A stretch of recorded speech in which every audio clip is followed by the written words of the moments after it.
Well, hello, excuse me, hello everybody, and welcome. We're continuing with expansion westward, and we get to Texas.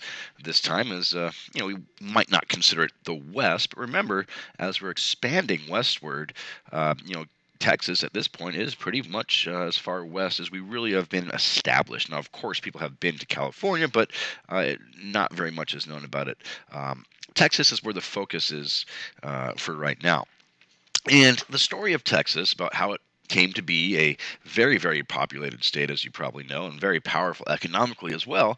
But it did not always, well, it didn't start like that, and it wasn't always the case. In around 1812 or so, Anglos, which is, of course, white Americans, began to settle in what is now known as Texas. And that was, again, after the War of 1812. A slow trickle. It wasn't as if tons and tons and tons of people went there. It was a slow trickle. About 8 years later or so, in 1820s, the impresario system began. And impresario is an important word and concept. And impresarios were essentially what you call an immigration agent. Their responsibilities included bringing, or you could say luring, moral colonists into the area. They'd also distribute lands, enforce regulations. So you could say they were kind of the, I guess, law enforcement as well as, I don't know, travel agents, really the right word, but you had to convince people, hey, come to Texas. It's this great place. There's lots of fertile land. There's plenty of room. Just listen to our laws and it's all good. Look at all this beautiful land here. And so impresarios were key in attracting people to Texas. Now, in exchange, impresarios were given land, and of course, their land that they were given was pretty good.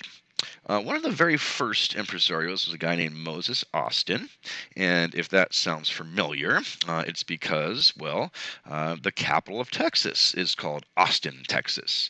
Now, after his untimely death, his son Stephen F. Austin took over his father's role. And of course, Stephen F. Austin, again, obviously Austin, Texas, but also there's a university named after Stephen F. Austin. Well, it's not all, happiness and everything like that, because eventually there was some conflict. Mexican officials wanted the settlers in Texas to assimilate, but the new settlers were unwilling to do so. Assimilation, it seems very reasonable. The American government certainly wanted their settlers coming into the United States to assimilate, so it really doesn't seem like an unreasonable request. Didn't work out, though. Their assimilation was not effective. Many settlers kept together in communities, and the Anglo Americans began to outnumber non Anglos 2 to 1. With this numerical advantage, the Fredonia Revolt. Now, this was a failed attempt. It did fail. So it wasn't like, oh, this is the greatest, revolt. This is going to give us, freedom and everything like that. It was a failed attempt, but it certainly did send a message to the Mexican authorities that, hey, people are restless and we don't know, what's going to happen in the future.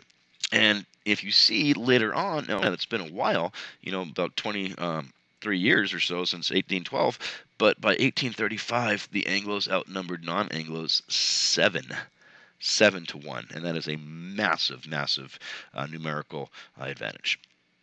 So Texas obviously eventually became independent, but discontent grew over the Anglo-American presence in Texas.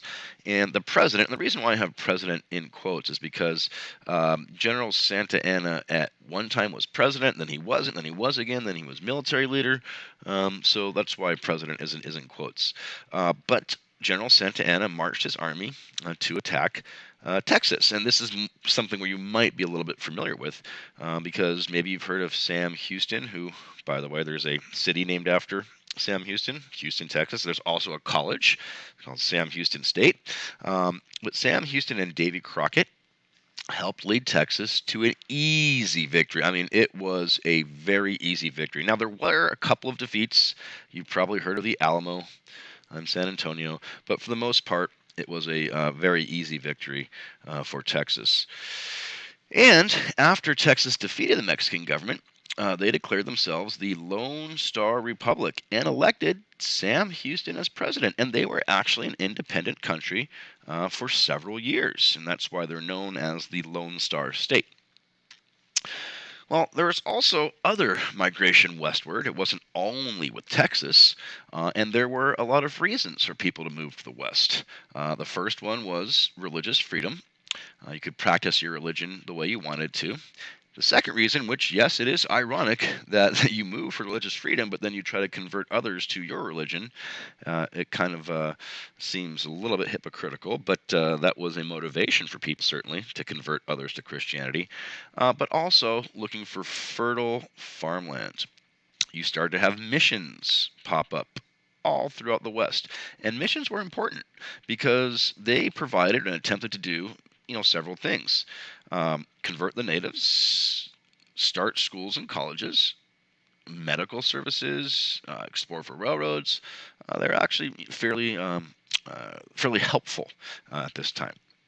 Well, also, other groups started to move out west. For example, the Mormons started to move out west as well, and the reason was that they sought sanctuary from religious persecution that they experienced in Illinois and Missouri. Mainly, there's other places, of course.